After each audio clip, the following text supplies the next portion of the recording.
2021년 3월 5일 금요일 새벽 예배 주님 앞에 올려드리시겠습니다. 기도드리시겠습니다. 할렐루야. 감사와 찬양과 영광과 존귀와 높임을 받으시기에 합당하신 우리 아버지 하나님 은혜와 사랑에 감사를 드립니다. 어제는 새벽 예배를 올려드리기가 무섭게 교회를 출발하여서 밤 12시가 돼서 다시 교회로 돌아올 수 있게 지키시고 보호하시고 인도하여 주시오매 감사를 드립니다. 그제서 말씀을 준비하고 늦은 밤 짧은 잠을 자고 이렇게 주님 앞에 오늘도 빠지지 아니하고 새벽 예배 주님 앞에 올려드릴 수 있게 하시오매 감사합니다. 성령의 인도하심을 간절히 소망하며 예배의 시종과 또한 하루의 일과의 시종을 성령 하나님께 의탁하옵고 우리 구주 예수 그리스도 이름으로 기도드리옵나이다. 아멘. 다 함께 사도신경 신앙 고백 드리겠습니다. 전능하사 천지를 만드신 하나님 아버지를 내가 믿사오며 그 외아들 우리 주 예수 그리스도를 믿사오니 이는 성령으로 잉태하사 동정녀 마리아에게 나시고 본디오 빌라도에게 고난을 받으사 십자가에 못 박혀 죽으시고 장사한 지 사흘 만에 죽은 자 가운데서 다시 살아나시며 하늘에 오르사 전능하신 하나님 우편에 앉아 계시다가 저리로서 산자와 죽은 자를 심판하러 오시리라. 성령을 믿사오며 거룩한 공회와 성도가 서로 교통하는 것과 죄를 사하여 주시는 것과 몸이 다시 사는 것과 영원히 사는 것을 믿사옵나이다. 아멘. 오늘의 찬송 298장 찬송 올려드리시겠습니다.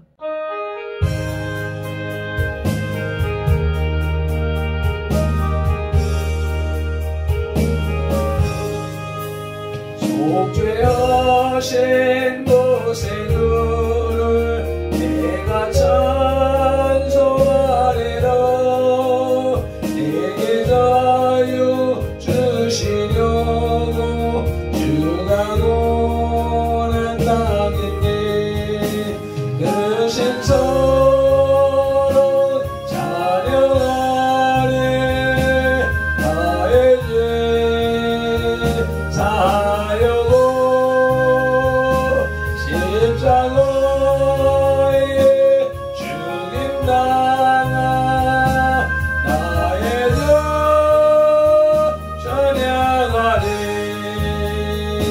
내가 구원받은 증거 기뻐 전파하리라. 이제 모두 감당하신 주의 사랑 드셔라.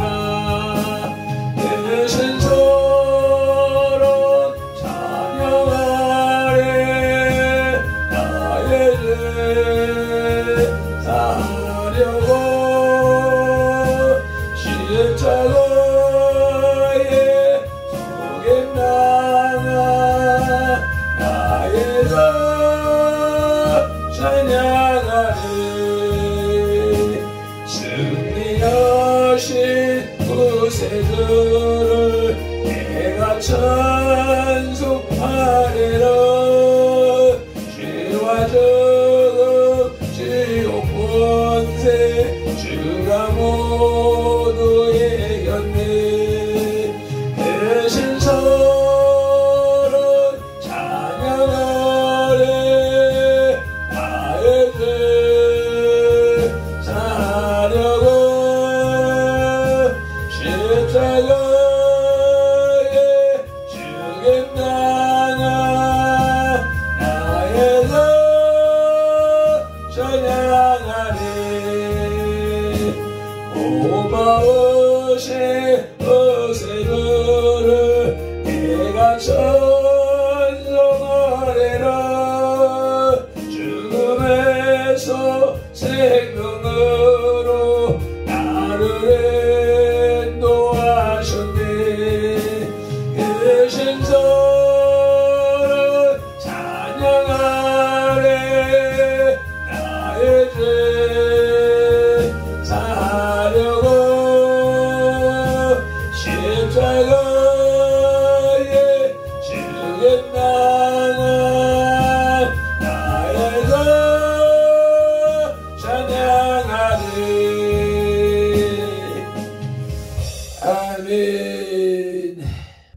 오늘 우리에게 주시는 하나님의 말씀은 사도행전 20장 13절로 16절 말씀입니다.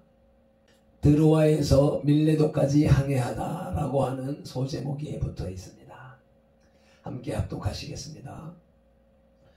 우리는 앞서 배를 타고 앗소에서 바울을 태우려고 그리로 가니 이는 바울이 걸어서 가고자 하여 그렇게 정하여 준 것이라.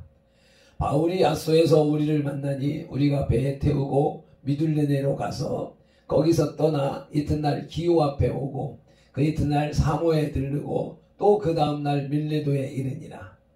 바울이 아시아에서 지체하지 않기 위하여 에베소를 지나 배 타고 가기로 작정하였으니 이는 될 수 있는 대로 오순절 안에 예루살렘에 이르려고 급히 가미러라.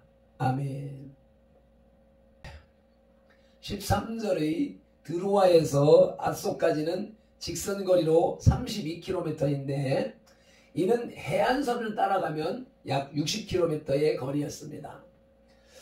이와 같은 거리를 드로아에서 밤새도록 설교한 바울이 왜 혼자서 걸어갈 결심을 하게 되었는지는 분명하지가 않습니다.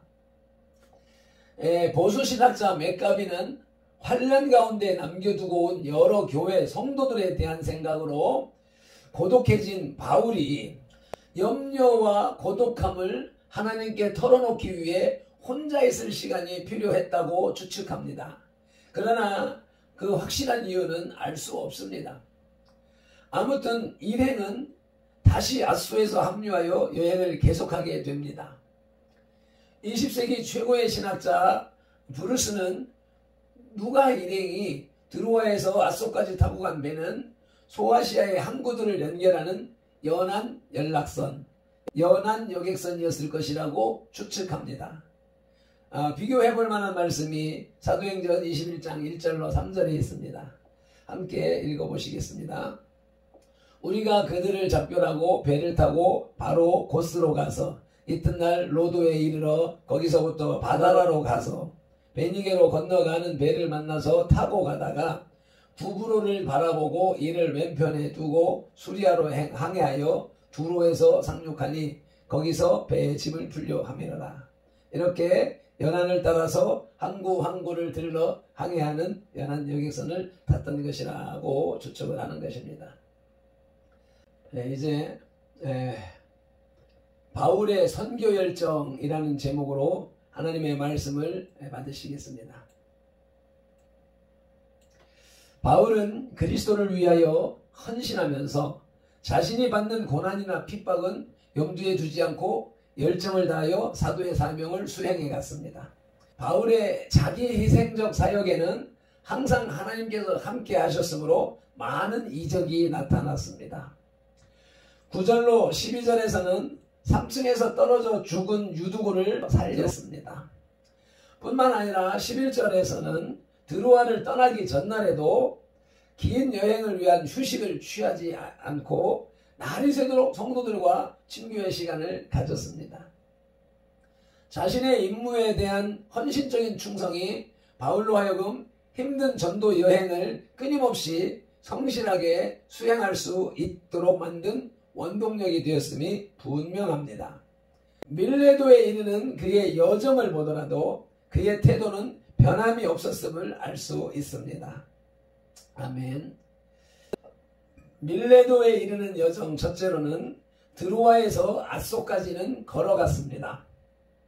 바울을 제외한 다른 모든 사람들은 드로아에서 배를 타고 앗소까지 갔으나 바울은 육로를 택했습니다. 다시 한 번 더 13절 말씀을 읽으시겠습니다. 우리는 앞서 배를 타고 앗소에서 바울을 태우려고 그리로 가니 이는 바울이 걸어서 가고자 하여 그렇게 정하여 준 것이라. 아멘. 동행 없이 홀로 육로를 택한 이유를 몇 가지 생각해 볼 수 있겠습니다. 첫째는 영혼 구원의 열정이 안락한 여행을 마다했습니다. 드로아에서 앗소까지의 거리는 32km나 됩니다. 그런데 바울은 이 먼 거리를 간밤에 철야한 피곤한 몸으로 혼자 가려고 작정한 것입니다. 동료들은 배 시간에 맞추어 먼저 보내고 자신은 한 사람이라도 더 회개시키고 성도들과 교제하는 것을 자신의 평안보다 더 중요하게 생각했던 것입니다. 바울은 영혼 구원을 위해 동료들과 배로 여행할 때의 편리함이나 유익함을 택하지 않았습니다. 두 번째로는 은밀한 기도의 시간을 갖기 위해서입니다. 바울은 동료들을 사랑했으며 그들과 동행하는 것을 기쁘게 여겼습니다. 그러나 그들과 바쁜 전도 활동을 하다 보면 자연히 혼자 하나님과 조용하게 대화할 시간이 부족해졌습니다. 그러므로 그는 혼자만의 시간을 갖기 위해 고생과 피곤도 마다하지 않고 육로를 택한 것입니다. 기도하지 않고 선교한다는 것은 하나님과 사람 앞에서 불성실한 것이기 때문입니다. 아멘. 둘째로 밀레도에 이르는 노정을 살펴보시겠습니다. 첫째는 바울은 앗소에서 일행과 합류합니다. 14절 전반절에 바울이 앗소에서 우리를 만나니 아멘. 바울은 동료들과 약속한 대로 앗소에서 다시 그들과 합류했습니다. 그리스도인들은 혼자 있을 때 기도하고 여럿이 모여서는 선교하는 데 열심을 내야 합니다. 밀레도에 이르는 노정 두 번째로는 역사적으로 유명한 기오와 사모와 밀레도에서 선교했습니다. 14절 후반절과 15절입니다.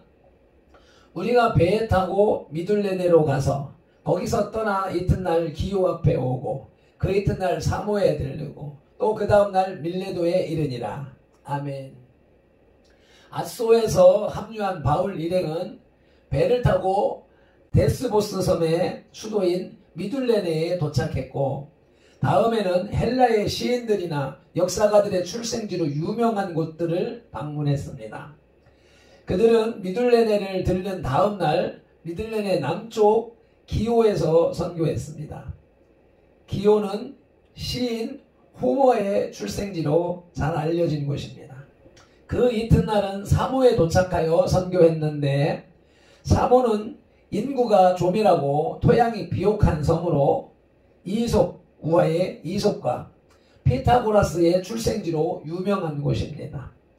그 다음날 바울 일행은 에베소 남쪽에 위치한 항구 도시 만물의 근원이 물이라고 주장한 철학자 탈레스의 출생지인 밀레도에 도착했습니다. 바울이 예술과 철학의 도시들에 대하여 빠짐없이 선교한 것은 거기에도 복음으로 인한 구원이 필요했기 때문입니다. 아멘. 이제 세 번째로 예루살렘을 향한 급한 여정을 살펴보시겠습니다. 첫째는 바울은 항해 중 에베소를 들르지 않았습니다. 16절 전반전에 바울이 아시아에서 지체하지 않기 위하여 에베소를 지나 배 타고 가기로 작정하였으니 아멘. 바울은 그가 3년간이나 전도했던 에베소를 다시 방문하고 싶었을 것입니다. 특히 에베소는 처음에는 우상과 미신으로 가득했던 곳이어서 바울의 전도활동이 매우 어려웠던 곳이었을 뿐만 아니라 큰 핍박을 받았던 곳이었기 때문에 더욱 애착이 가는 곳이었습니다. 그러나 전에도 유대인들의 살해 음모로 인해 3절에서는 6월절을 예루살렘에서 보낼 계획을 변경한 적이 있었습니다. 그러므로 이번에는 에베소를 포기할 수밖에 없었습니다. 두 번째로 에베소를 들르지 않은 이유는 오순절 안에 예루살렘에 도착하기 위해서였습니다. 16절 후반절입니다. 이는 될 수 있는 대로 오순절 안에 예루살렘에 이르려고 급히 가미러라. 아멘. 급한 여정 때문에 에베소를 방문하지 못한 바울은 밀레도에서 에베소 장로들을 청하여 17절로 38절까지 고별 설교를 하며 그들을 격려했습니다. 에베소를 들르지 않으면서까지 오순절 안에 예루살렘에 도착하려 한 것은 오순절이 유대인의 3대 절기의 하나로서 각지에서 많은 유대인들이 예루살렘에 모이므로 이때 복음을 전하고자 또한 여러 지역에서 모금한 연보를 전해주기 위해서였습니다. 이와 같은 보다 큰 목적을 위해 에베소 방문은 포기했지만 에베소 장로들에게 한 바울의 고별 설교는 에베소 교인들에 대한 깊은 애정을 잘 나타내주고 있습니다. 선교는 영혼의 교통이며 진리 안에서 이루어지는 사랑의 연합입니다. 아멘. 오늘도 이러한 선교의 열정, 선교의 귀한 의미를 깨닫게 해주시니 감사합니다. 성삼위 하나님과 우리 선돌의 모든 지체들이 이러한 영혼의 고통과 진리 안에서 이루어지는 사랑으로 똘똘 뭉친 연합체가 되기를 간절히 소망합니다. 말씀을 맺겠습니다. 드로아에서 일행을 배에 태워 보낸 바울은 아소로 향하였고 아소에서 일행과 합류한 뒤 배를 타고 예루살렘으로 귀향길에 올랐습니다. 바울이 에베소를 지나쳐 예루살렘으로 직행한 것은 그에게 주어진 또 다른 일이 그를 기다리고 있었기 때문입니다. 마찬가지로 우리 성도들에게도 머물러야 할 때와 떠나야 할 때가 있는데 성도들은 이 시기를 잘 분별할 줄 알아야 할 것입니다. 하나님 아버지, 오늘도 하루의 첫 시간을 주님의 존전에 나와 예배케 하시고 그 예배를 통하여서 귀한 말씀을 또한 저희에게 주시니 감사합니다. 바울이 자신의 육신의 안락함과 평안을 마다하고 육로를 향하여서 먼 길을 여행하는 것을 보면서 우리도 동료를 위한 희생정신과 또 자신의 영성을 위한 노력이 절실하게 필요하다는 것을 깨닫게 되었습니다. 또한 들르고 싶은 에베소를 마다하고 예루살렘으로 급하게 가는 바울의 태도를 통하여서 내가 가고 싶은 곳을 가는 것이 아니라 하나님이 보내시는 곳을 향하여서 가는 그러한 바울의 순종의 모습을 우리가 또한 배워야 되겠다, 따라야 되겠다라고 하는 다짐을 하게 하십니다. 감사합니다. 이렇게 주의 백성으로 불러주셔서 감사합니다. 주의 종으로 불러주셔서 감사합니다. 주님이 부르셨으니 주님의 일을 감당할 수 있는 능력 또한 주님이 주실 줄로 믿고 오늘도 담대하게 나아가 선포하는 복음을 증거하는 선도의 모든 지체들이 되게 하여 주옵소서. 감사하며 우리 구주 예수 그리스도 이름으로 기도드리옵나이다. 아멘. 찬송 한 번 더 올려드리시고 기도하시겠습니다.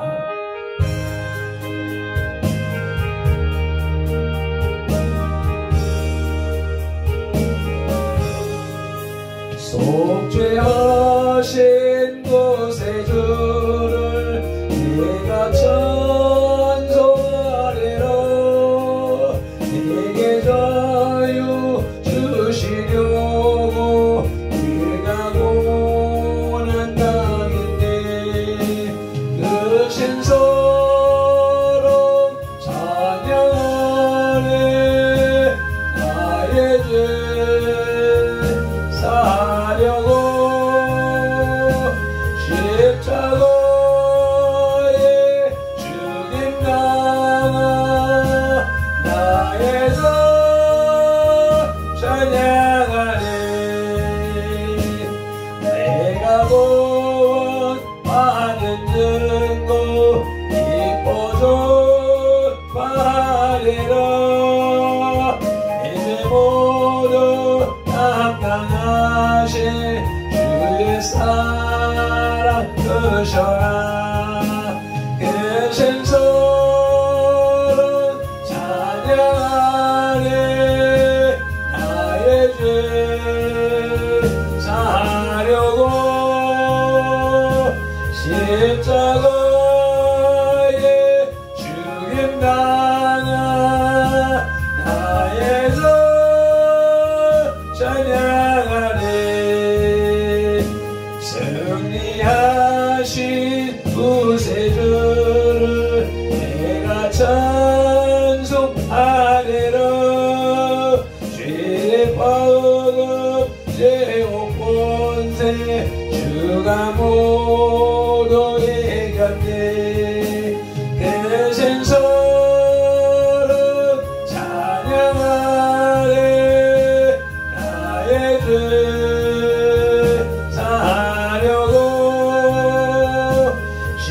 십자가의 죽임당한 나의 주 찬양하네. 고마우신 구세주를 내가 찬송하리라. 죽음에서 생명으로 나를 인도하셨네. 그 신선을 찬양하네. 나의 죄 사려고 십자가의 죽임당한 나의 주 찬양하네. 아멘 아멘. 주여 삼창하며 기도로 나가시겠습니다. 주여 주여 주여. 할렐루야. 감사 찬양 영광 존귀 높임을 받으시옵소서. 아버지 바울의 선교 열정 전도 열정을 아버지 오늘